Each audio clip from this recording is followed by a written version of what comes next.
Petit Jornal. Inteligência e irreverência em doses diárias.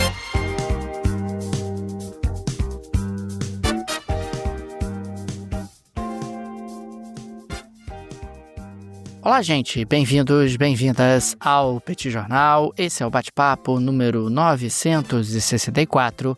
Estamos gravando numa live no YouTube do Petit Jornal. São exatamente 21 horas e 29 minutos da quarta-feira, 5 de novembro de 2025. Cá está a dupla de costume, a dupla que você conhece de cor.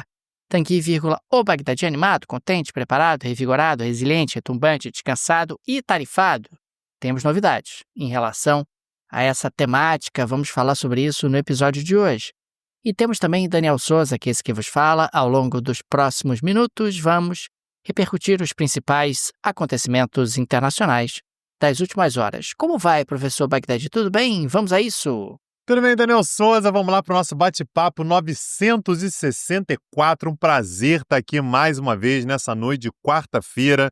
Deixo as boas-vindas a todo mundo que acompanha a gente nessa live aqui no YouTube, todo mundo que acompanha a gente pelo podcast, qualquer aplicativo que seja. Vou deixar aquele pedido de novo, viu, Daniel Souza? Se inscrever no canal do Petit Jornal no YouTube ajuda demais a gente. Dá aquelas 5 estrelinhas, né? Dá aquela moral pra gente no podcast, né? Ou no YouTube, porque isso ajuda muito o nosso projeto. E, Daniel Souza, eu quero começar falando um pouquinho sobre os Estados Unidos. Você falou aí que eu tô tarifado e tal. Tem que saber, viu?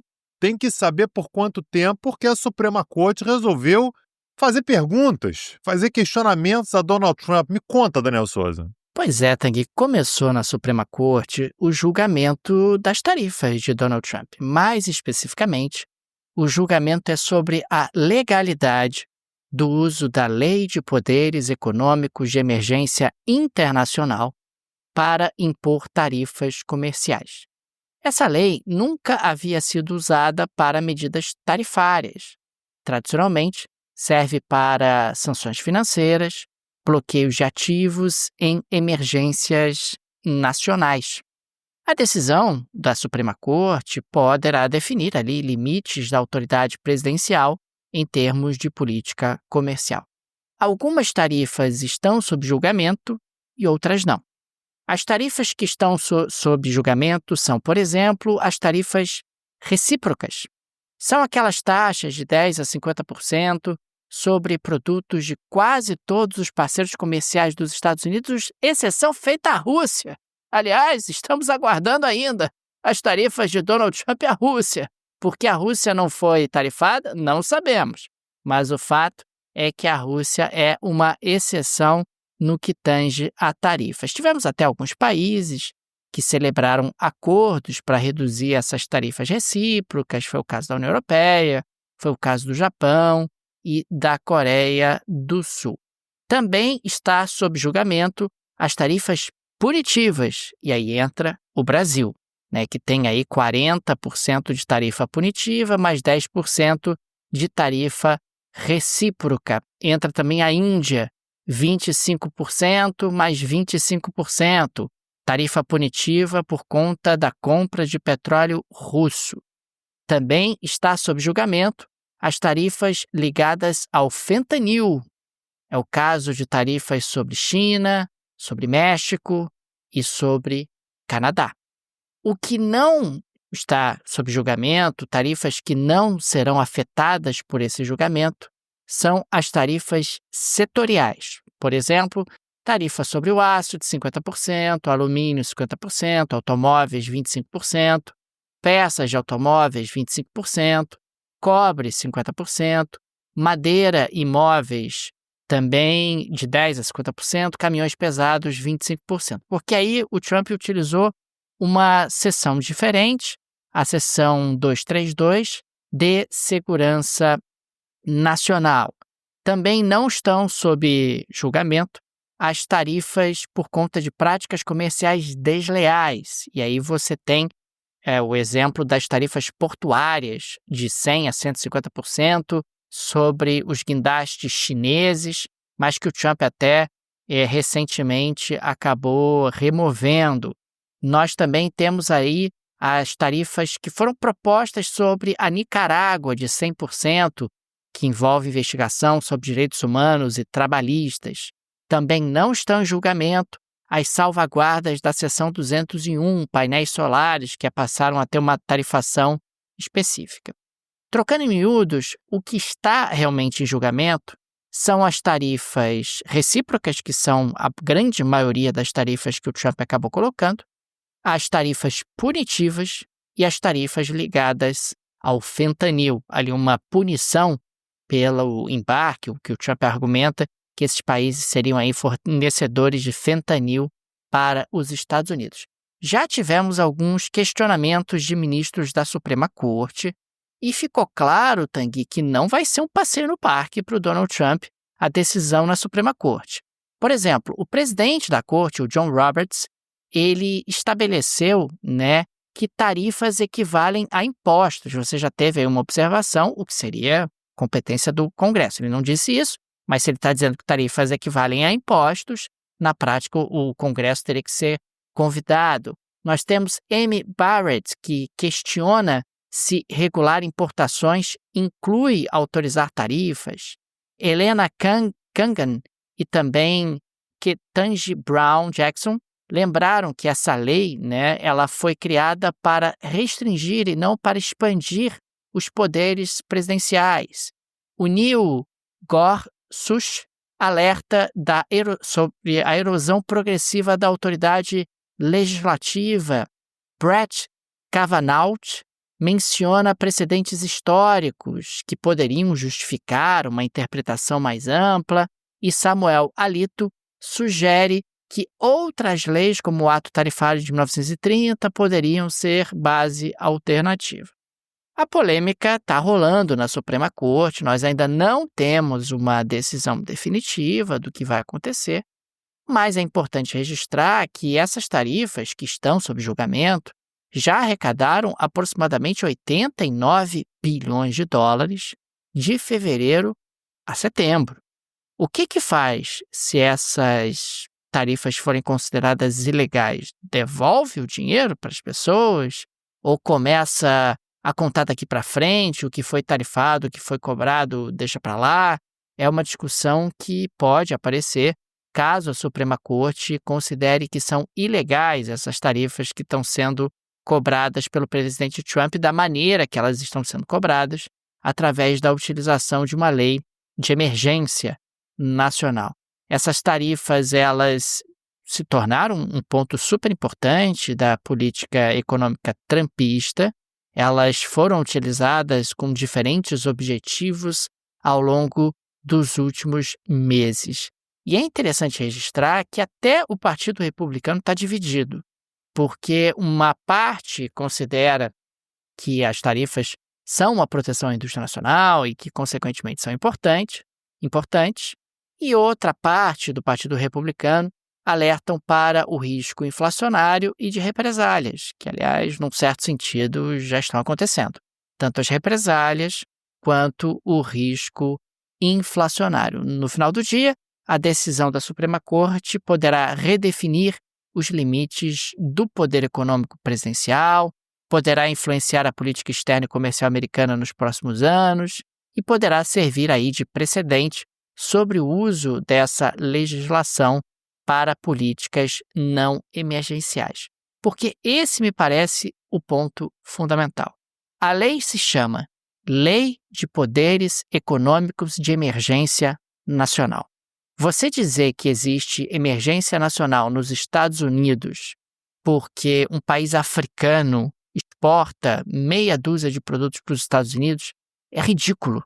Você dizer que existe uma emergência nacional nos Estados Unidos por conta de um superávit comercial que os Estados Unidos têm em relação ao Brasil não faz nenhum sentido.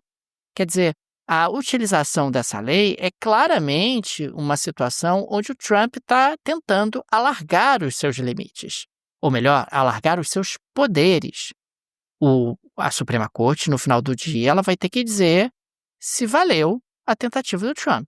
Se o Trump realmente conseguiu alargar os seus poderes ou não. Existem ali vozes dissonantes na Suprema Corte, mas não será nada simples que o Trump consiga essa aprovação. Aliás, algumas declarações dele ao longo dos últimos tempos sugeriram que ele parecia um pouco preocupado. Vamos ver.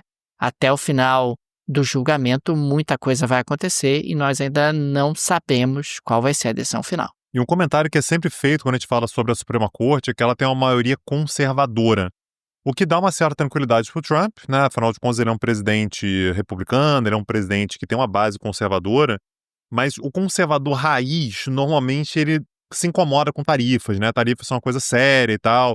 Então, se for um juiz conservador à moda antiga, não necessariamente esse cara ele é favorável, ele não é muito apaixonado, as tarifas não soam muito bem, tem que ser muito bem embasado.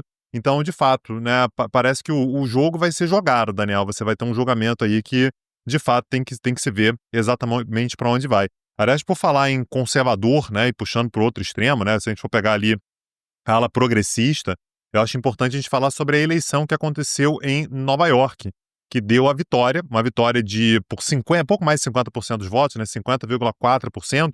Ele teve 2 oponentes, a vitória de Zoran Mamdani, que acabou de ser eleito prefeito da maior cidade dos Estados Unidos, prefeito de Nova York. Ele vai ser, Daniel, o mais jovem prefeito de Nova York desde 1892. Ele tem apenas 34 anos, ele nasceu em 1991. Ele é o primeiro muçulmano a governar, né, a se tornar prefeito de Nova York. E ele é o primeiro nascido na África. Ele nasceu na cidade de Kampala, em Uganda, filho de 2 pais indianos. Ele está em Nova York, né, como migrante desde os 7 anos. E no ano de 2021, ele se iniciou na carreira política e se elegeu deputado estadual, né, equivalente a deputado estadual, pelo bairro do Queens.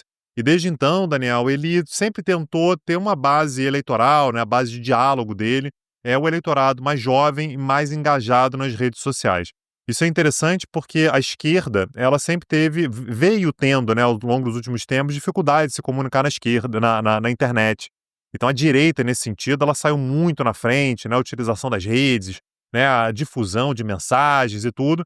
E o Zoran Mamdani, ele conseguiu furar essa bolha, furar essa tendência e passou a ser alguém que inspirou uma população nova-iorquina. Ele é um cara que, quando começou essa campanha para ser prefeito, quase desconhecido. Eu sei que você pode falar assim, mas ele foi vereador, né? Foi deputado estadual.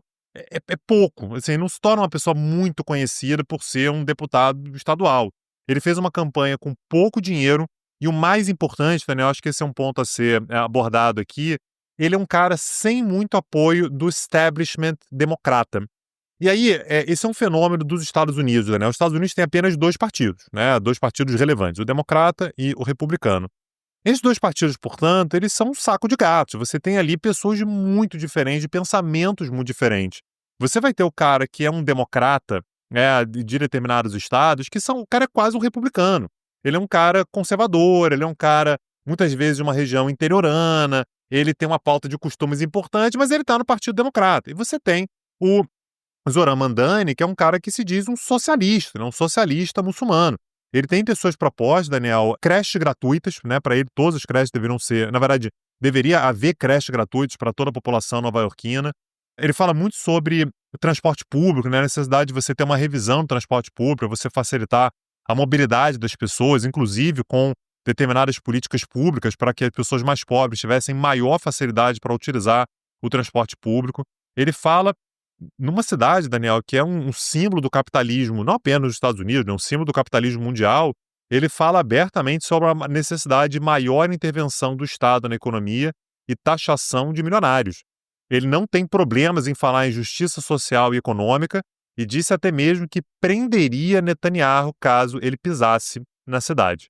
O efeito que isso tem, Daniel, é que ele soa como uma grande novidade Nova nos Estados York, Unidos. que é a cidade onde fica a ONU, né? E me parece que é um Exato. detalhe importante. Então a chance do Netanyahu ir para Nova York ao longo do mandato do Mamdani é muito grande, é realmente muito grande. O cara é primeiro-ministro de um país que é muito aliado dos Estados Unidos.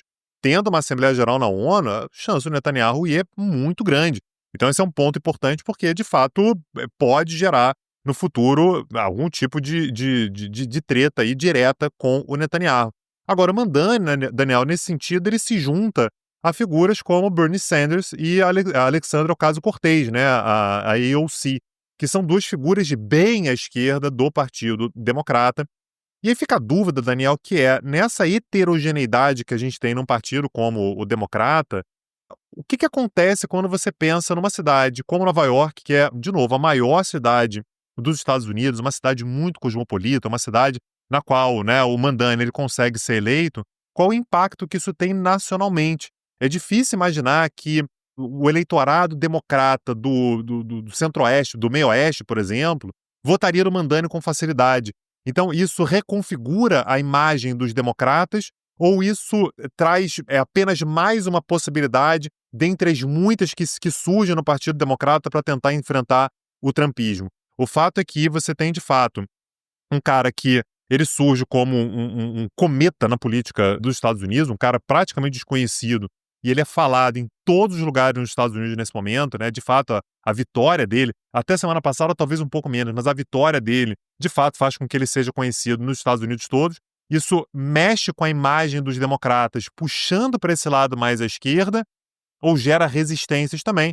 E repito, né, o establishment democrata não vê com muito bons olhos. A própria governadora de Nova York, por exemplo, que é a Kathy Hochul, ela também é democrata, e ela já disse que, olha, esse negócio aí de aumento de impostos, taxar os milionários e tal, eu sou contra, tem que ver isso aí. Então, eu tô curioso, né, para saber como é que vai ser a configuração do governo do Mandani na maior cidade dos Estados Unidos, em Nova York, Daniel. Uma coisa que me chamou a atenção, Tanguy, é que a pauta dele é essencialmente econômica. Quer dizer, você tem ali uma preocupação com o custo de vida das pessoas. Quer dizer, pouco mais de um ano, na verdade exatamente um ano, né, depois de vencer a eleição prometendo consertar a economia, o Donald Trump vem enfrentando o desgaste político. É verdade que as vitórias democratas em Nova Jersey, Virgínia, Nova York são vitórias em redutos democratas. Mas, de qualquer maneira, você tem aí uma crescente insatisfação popular com o alto custo de vida e também uma certa perda de confiança na capacidade republicana de gerir a economia. Por exemplo, a NBC, uma pesquisa da NBC, apontou que 30% dos eleitores acreditam que Trump está cumprindo suas promessas de combater a inflação, só 30%. Uma pesquisa da CNN destacou que só 27% dizem que suas condições, ou melhor, que suas políticas, as políticas do Trump, melhoraram as condições econômicas do país. Enquanto isso, o Donald Trump insiste que não há inflação e que os preços estão caindo, o que não é real, o que, aliás, cheira a um certo delírio trumpista e uma certa desconexão da realidade. A gente, inclusive, observa que parte dessa inflação é causada pelas tarifas. E as tarifas são ali um carro-chefe do Trump ao longo desse ano de 2025. Você também teve cortes de impostos sobre os mais ricos e redução de programas sociais. Nós tivemos também o governo Trump fazendo aquela reforma extravagante na Casa Branca, sobre a qual nós já falamos. Nós temos um governo Trump que não tem conseguido mostrar para as pessoas que ele, Trump, é tão bom assim para gerir a economia. Aliás, um ativo que os republicanos sempre gostaram de ter é: nós sabemos gerenciar a economia, gerir a economia melhor que os democratas. E o Trump, em parte, se aproveitou dessa tradição, digamos assim, ou desse discurso que os republicanos tentam projetar, e ao longo desses meses o que a gente observa é uma certa deterioração na qualidade de vida, e aqui vida econômica, dos americanos, principalmente dos americanos de classe média e de classe baixa. E, aliás, Daniel, todo mundo se preocupa com o futuro, né? Assim, você imaginar como é que vai estar a economia lá na frente e tal. É exatamente por isso que você precisa de uma boa gestora para cuidar do seu dinheiro, né? A gente indica os nossos super parceiros da Rio Claro Investimentos. Então, Daniel, você tem aquele seu patrimônio, aquele dinheiro que você guardou ao longo da vida, aquele dinheiro que você recebeu de uma herança, você vendeu um apartamento e você precisa de alguém para trazer toda a gestão daquele dinheiro para o futuro, para você garantir um futuro tranquilo. A Rio Claro tem tudo o que você precisa. O atendimento de uma equipe profissional, uma carteira de investimentos eficiente, aliás, muito ajustada aos objetivos do próprio cliente. É você que vai dizer o que você quer fazer com isso, é se aposentar, é lá na frente ter uma independência financeira, para garantir, inclusive, que você não seja enganado, que você não vai perder o seu patrimônio, não vai entrar numa furada. Tudo isso a Rio Claro é capaz de te oferecer. O link está na descrição desse episódio. Clica lá, entre em contato com a Rio Claro. Eu tenho certeza que você vai encontrar uma equipe extremamente profissional e que vai te ajudar muito a pensar no futuro com a Rio Claro Investimentos. Vale muito a pena, gente. Cliquem no link do descritivo, conheçam o trabalho da Rio Claro Investimentos, ainda mais dentro dessa conjuntura internacional tão desafiadora. Um auxílio profissional na gestão do seu patrimônio é fundamental. Do seu patrimônio, do seu pai ou de alguém próximo que precisa desse tipo de auxílio. Rio Claro Investimentos, link no descritivo. Avançando aqui para a próxima pauta, Tanguy, eu queria registrar que nós tivemos o início aí da trégua efetiva entre China e Estados Unidos. O presidente Donald Trump assinou o decreto reduzindo as tarifas adicionais sobre produtos chineses.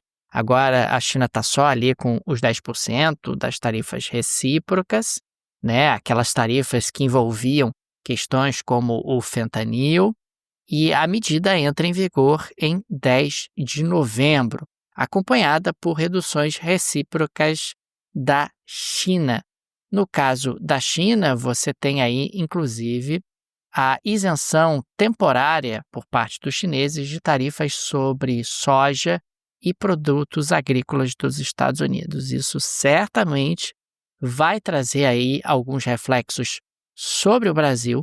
Afinal, o Brasil e os Estados Unidos acabam disputando o mercado chinês no que diz respeito aos produtos agrícolas, particularmente o mercado de soja. Então, é para valer, vamos ter aí uma trégua por aproximadamente 1 ano, e essa trégua, ela pode ser consolidada ou não por um novo encontro de Donald Trump e Xi Jinping, que começou a ser ventilado, Tanguy, que pode ter um novo encontro entre os dois ainda esse ano, etc., que poderia ter uma redução das tensões. De qualquer maneira, me parece um fato importante. A gente tem aqui uma nova etapa nessa trégua entre China e Estados Unidos.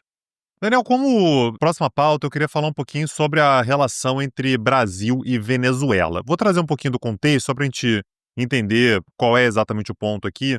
Naturalmente, a gente sabe, né, a gente vem acompanhando isso, a tensão que existe acerca da possibilidade dos Estados Unidos tentarem algum tipo de agressão à Venezuela. Isso está na cabeça de muita gente, tem sido muito dito que os planos de Donald Trump estão preparados, mas ele está em dúvida sobre se vai atacar, se não vai e tal. E o Brasil tem sido muito crítico com essa posição dos Estados Unidos, dizendo, olha, não tem que fazer nada na América Latina, não tem que fazer intervenção e tudo. E ele, inclusive, falou isso o Lula falou isso diretamente para o Trump quando eles se encontraram na semana passada.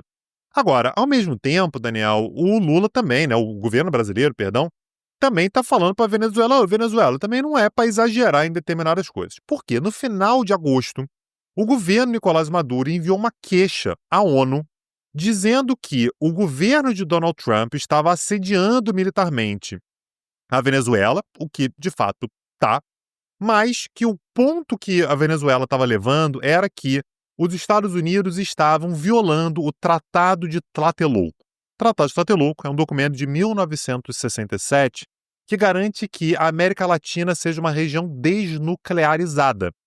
E a crítica da Venezuela é que os Estados Unidos estavam enviando aqui para a região, para próxima ali da Venezuela, o submarino USS Newport News, que é um submarino de propulsão nuclear. E aí o Maduro está dizendo, olha, tem um tratado de desnuclearização, aqui não pode ter armas nucleares, e tem um submarino de propulsão nuclear. Aí o que o Brasil virou e falou, Venezuela, peraí, uma coisa, outra coisa. A desnuclearização, a gente está falando sobre ogivas nucleares, a gente está falando sobre armas nucleares. Não propulsão nuclear, é outra coisa. A matéria nuclear que você tem no submarino de propulsão nuclear, ela é apenas um combustível, só isso. E lembrando, né, que esse é um ponto importante do Brasil, porque o Brasil tem o objetivo de desenvolver um submarino de propulsão nuclear. Se vira moda interpretar o Tratado de Tlatelolco lá de 67 dessa maneira, o Brasil vai estar teoricamente violando, né? E o tratado ele é muito cristalino nisso, Daniel. Não há violação de um tratado de desnuclearização se você tiver um combustível, né? Não faz sentido você colocar uma reclamação como essa. Então a posição brasileira, Daniel, nesse ponto, ela tem sido que, olha, eu concordo com o que a Venezuela está dizendo, os Estados Unidos de fato se meter aqui na região. Agora, tem que saber criticar, né? Qual é a crítica que de fato você está fazendo? Então, isso inclusive foi levado para uma reunião da OPANAL, né? A OPANAL é exatamente a organização que gerencia o Tratado de Tlatelolco. A posição brasileira foi muito firme com relação a isso. E a gente vai ter, Daniel, no início de dezembro, entre os dias 9 e 10 de dezembro, na verdade, na Colômbia, uma reunião da CELAC com a União Europeia. A CELAC é a Comunidade dos Estados Latino-Americanos e Caribenhos.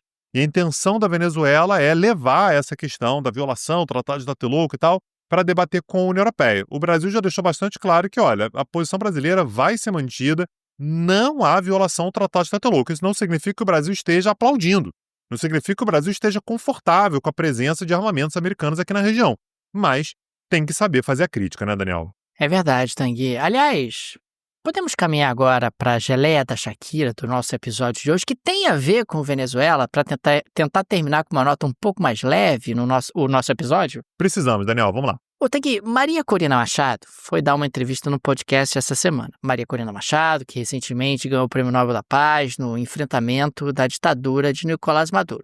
O podcast da Bloomberg. Eis que, de repente, não mais que de repente, Maria Corina Machado afirmou que Nicolás Maduro, de alguma forma, manipulou, eu disse manipulou, os resultados das eleições norte-americanas de 2020 contra o presidente Donald Trump.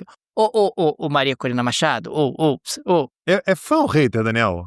É fã ou hater? Porque, cara, você tá jogando o Maduro realmente uma prateleira aí que ele não tem como tá, né, Daniel? É verdade, ninguém aqui é fã de Nicolás Maduro nesse podcast, mas daí a dizer que Nicolás Maduro teria, de alguma forma, violado ali as eleições americanas, manipulado contrariamente a Donald Trump para prejudicar Donald Trump em 2020, me parece que vai uma imensa distância.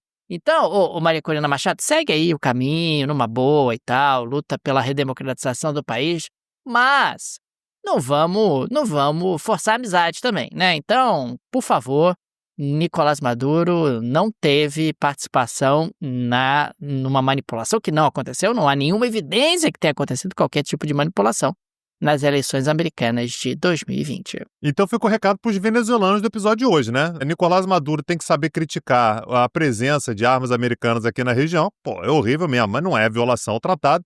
E Maria Corina Machado também. Assim, vai criticar o Maduro? Pô, tem que criticar, ok. Mas daí a dizer que manipulou as eleições nos Estados Unidos vai a uma distância boa. E aliás, Daniel Souza, se você quiser saber mais sobre Venezuela, a situação política venezuelana, a história da Venezuela, a economia venezuelana, temos uma aula fresca, viu? Foi dada há pouquíssimo tempo lá na plataforma peticursos.com.br, assim como várias outras aulas de vários outros temas que você encontra por lá. Preço acessível, né? Aulas sempre muito dinâmicas, sempre oferecidas em dupla. Acesse lá peticursos.com.br. Fica aqui também o nosso agradecimento aos apoiadores e apoiadoras do Petit Jornal, vocês que ajudam a manter esse projeto de pé. Fica o nosso carinho, o nosso abraço, o nosso muito obrigado a cada um de vocês. O Petit é uma mídia pequena, não tem nenhum conglomerado por trás, nenhuma produtora por trás, e por isso o auxílio de nossos apoiadores é tão importante, e por isso registramos aqui o nosso agradecimento a cada um deles. Fica também o convite, se você gosta do nosso projeto, se ele faz diferença na sua rotina, considere nos apoiar. No descritivo desse episódio tem várias alternativas.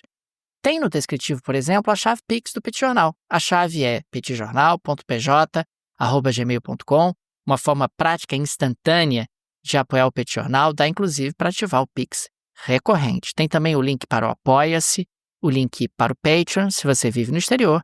Tenho certeza que uma dessas alternativas será confortável para você. É isso, Daniel Souza, amanhã estamos de volta. Um abraço, até a próxima. Valeu! Tchau, tchau. Petit Jornal. Inteligência e irreverência em doses diárias. Acesse www.petitjornal.com.br.